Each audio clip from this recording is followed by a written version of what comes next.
Here we have the SJCam x1000. As I understand it, this is a repackaged version of the SJ4000, which was a really great little camera, but this one's actually got a 2-inch screen. Full spec is on the back, but it's a 12 megapixel camera, video 1080 30 frames a second or 720 at 60. It's got Wi-Fi, of course, so you can connect it to your tablet or phone. On the side of the box here there's a little Q code where you can check to see if this is a genuine SJCam, and I did scan it. You've also got Q codes which let you download the Android or iOS SJCam app, but more of that later. Okay, what else can we say? It says battery life 90 minutes. It's got a 170 degree HD wide angle lens, and the video format is MOV. Picture on the side there shows you the accessories, but anyway, let's open up the box and see what's inside.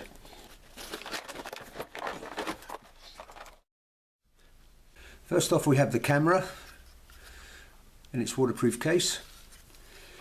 To open the case, flip the safety catch,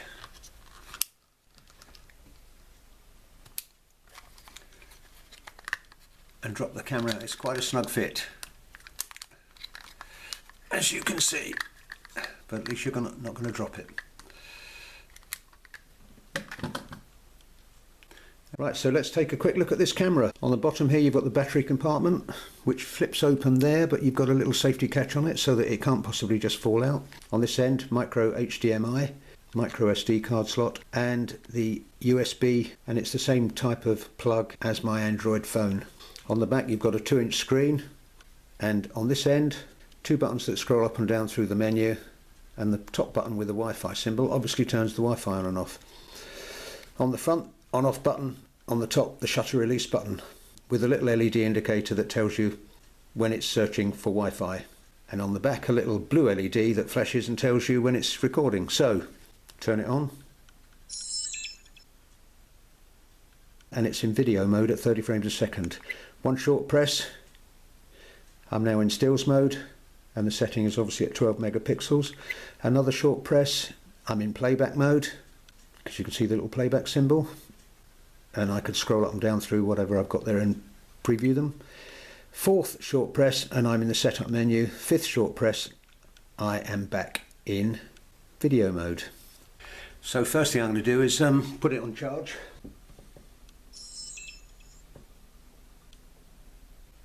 And we've got the charging symbol there to show that it's on charge. In the meantime, I'll have a quick look through these accessories. Well, first off, I showed you the waterproof case. Looks well made, and don't forget there's a protective film on the lens cover there as well. I'll go through these quickly. Handlebar mount, and of course all of these accessories will clip onto the waterproof case by undoing the thumb screw at the end. There's an open frame mount for the camera with a 1/4-inch screw thread adapter on the bottom there so that you can put it on a tripod, and a backpack clip on the back so that you can clip it to a strap on your jacket, or in my case I clip it on the front of my paragliding helmet on the chin guard. When it's in that position I can actually see the blue flashing light and know that it's recording. Another couple of little mounts, 2 more clip mounts which will either take a strap or will stick on to a helmet with the sticky pads. Another little mount, another camera back. This one's actually got slots in which will allow the camera to breathe, plus of course it will allow some sound in. A couple of straps to go through those brackets to mount the camera. A bracket that will slip into the strap mounts or sticky mount, quite tight. Another little mount and another little mount. Lens cleaning cloth. Lens cap, which I think is important on these action cameras with wide angle lenses as they tend to protrude. A couple of SJCam stickers so you can advertise your camera. The manual, which again has got the Q codes on the back to download the SJCam app, more of which later. Optional accessories, obviously batteries, TV line out, AV line out, and presumably you can use this for FPV flying. Obviously a car bracket so you can use it in car charger. One thing I forgot to mention was this camera is available in some lovely colours.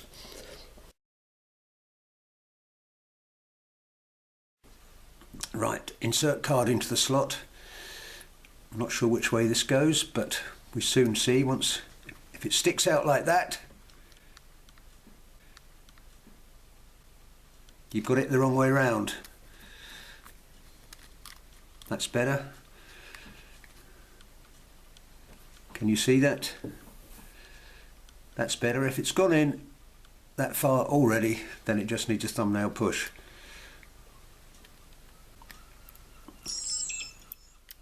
Right, and I think it's just auto shut down. Right, let's scroll through the settings menu. First off, turn on.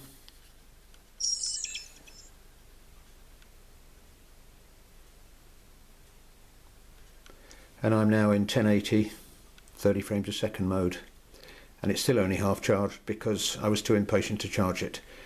Short press of the button on the front, and I'm now in stills mode, 12 megapixels. Another short press, I'm in video review mode, because you can see the little play symbol at the top. Another short press, and I'm in the setup menu. So, as I mentioned, we've got 3 buttons on the side. Top one will put you into the Wi-Fi menu so that you can connect with your phone or tablet, and the other 2 scroll up and down through the menu. So, scroll down, I'm in resolution, which gives me the option of 1080 at 1920 by 1080, 720 at 60 frames a second, 720 at 30 frames a second, WVGA and VGA. Go back to 1080, that's the one I wanted to stick in, so press the button on the top to decide what you want. TV out, on-screen display mode, video lapse, photo lapse, sequence. This will enable you to take 5 photographs or 10 photographs or whatever with one press of the shutter button. In other words, it's burst mode. Cyclic record for in-car use. I'll turn that off. HDR, motion detect audio, on or off. Date stamp, on or off. We'll turn it off. Date stamping, short press on the scroll up, turn it off. Image size, lets you go through the image size for the stills. And page 3, quality, fine, normal, economy, sharpness, normal, white balance, auto, colour, ISO, that's the film speed, exposure, lets you go up and down by 1/3 of a stop or 2/3 of a stop, anti-shake, language, I think it's got billions of languages, I'll stick with English. Date time, well, let me set the date time, 2015. And the date format, I prefer day, day, month, month, year, year. Okay, done. Auto power off. Obviously that will turn the camera off after 3 minutes. Beep sound, on or off. TV mode, PAL or NTSC. Screensavers, frequency, that's your mains frequency. Rotate, I think that's so that if you mount it upside down it will rotate the image. Car mode, Wi-Fi, Wi-Fi SSID, which I think is the ID of the camera, but you can no doubt edit that. Wi-Fi password, we're standard on these, 1 2 3 4 5 6 7 8. License number set, delete, format card, default returns it to factory settings, and software version, which is very recent, September 15th, so I should think that's the most recent software. Okay, press on the front, and I'm out of settings. So, operation of the camera, shutter release button on the top. If I press, you can see what's happening. It's recording, blue lights flashing, and there's a countdown of the length of the video. Another short press, I've turned it off.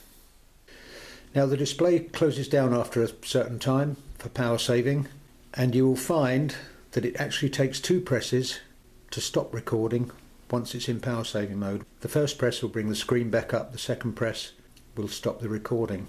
You can change the duration that the screen stays on in the setting called screensavers. Nice looking lens, obviously glass and in good quality, and you'd like to keep it that way, so keep the lens cap on. when you're not using it. Right, let's take a look at the operation in Wi-Fi mode. Turn it on.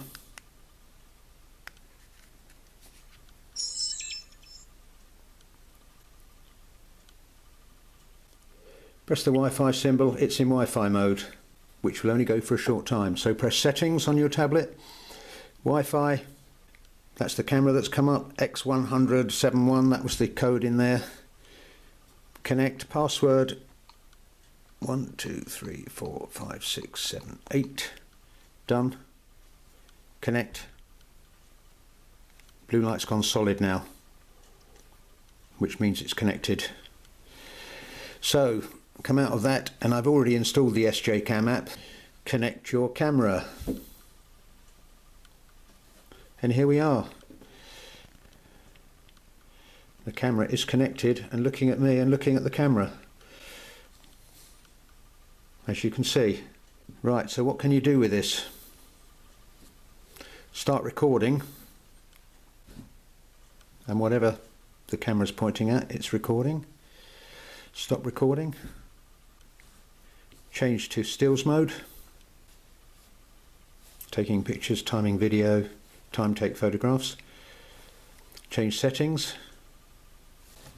In fact, a very useful app. So you can also review your videos. This was one I've just taken, I think. Right, well, I think this is quite a handy piece of kit. If you're out in the field somewhere, if you're into action sports, you obviously don't want to carry your computer with you or laptop, but using your mobile phone, you can review the video you've taken when you're in the middle of nowhere on Dartmoor or whatever. Battery life, they say, with the Wi-Fi turned on at 1080p, about 70 minutes, with the Wi-Fi turned off, 80 minutes in video mode. Charge time about 3 hours. As I say, this will work just as well on a phone, even a rubbish Android phone like mine. Okay, I've added a little clip here to tell you how to access the files, because I realise that some people aren't that computer savvy and don't understand the kind of basics of these things. So plug in your USB cable,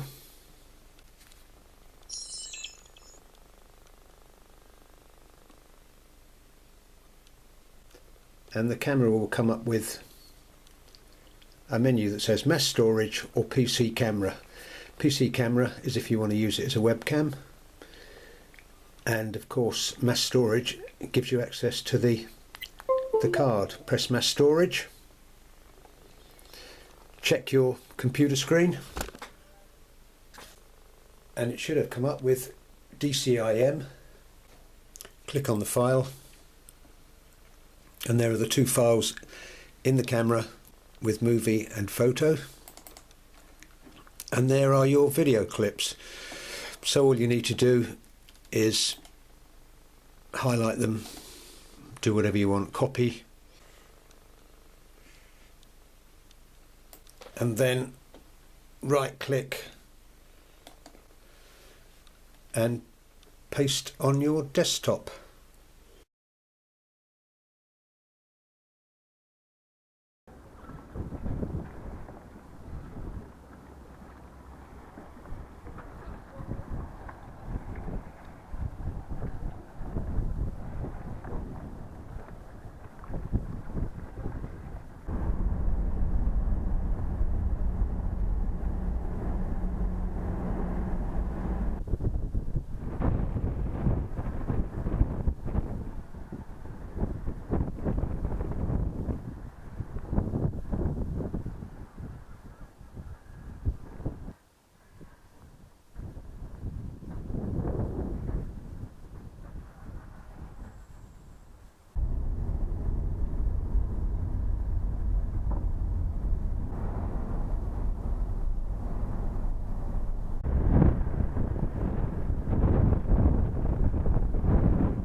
Bit of a breezy day today.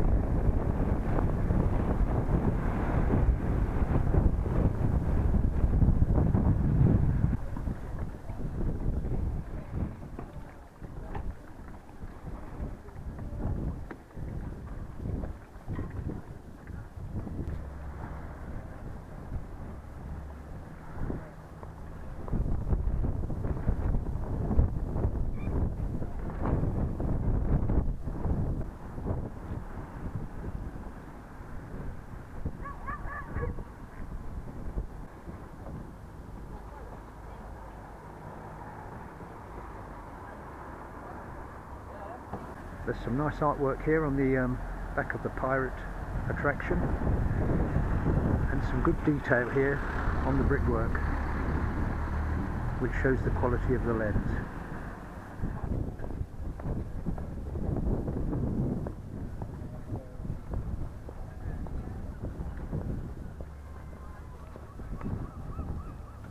Well, something I forgot to mention when I was reviewing the Firefly and the other SJCam is, if you press the down button on the scrolling buttons on the side, you get a digital zoom.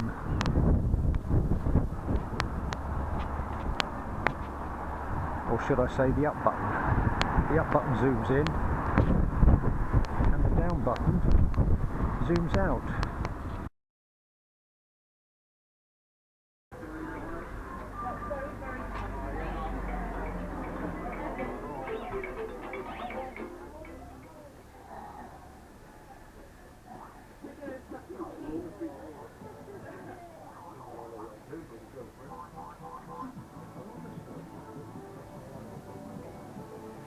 And this is a pretty dark arcade.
So, the SJCam X1000, what do I think? A nicely made little budget action camera with a decent screen, intuitive controls, very easy to use, and good battery life. A couple of little points. The other day when we had some decent sunshine for the first time in 2 weeks and I went out to take some test clips, I discovered that the battery was flat, and the reason I think was because the camera had gone into standby, as it had just done, and I hadn't noticed, and the battery had drained, so that's something to watch out for. The other thing is, which I think I mentioned, when you are videoing, as I am now, once it's gone into standby, you need to press the shutter button twice to actually stop the video. The first press brings it out of standby and displays the screen. The second one will actually stop the video. I always thought that the Wi-Fi would be a gimmick, but in fact it's quite a handy tool, especially if you're out and about somewhere doing an action sport, whether it's kayaking or paragliding. You can always download the video to your phone and check what kind of results you've got. I found the images with the colour balance set on auto could be a little bit too blue, but it's a bit better if you actually set the colour balance to daylight, if you're shooting daylight. And apart from that, it's quite easy to change the colour balance in any edit suite really, so that's not a major problem. And I thought a pretty impressive low light performance. The battery life isn't bad at all. If you want to record a longer video or time lapse, it will record while an external power source is connected. So all in all, great little camera and good value for money.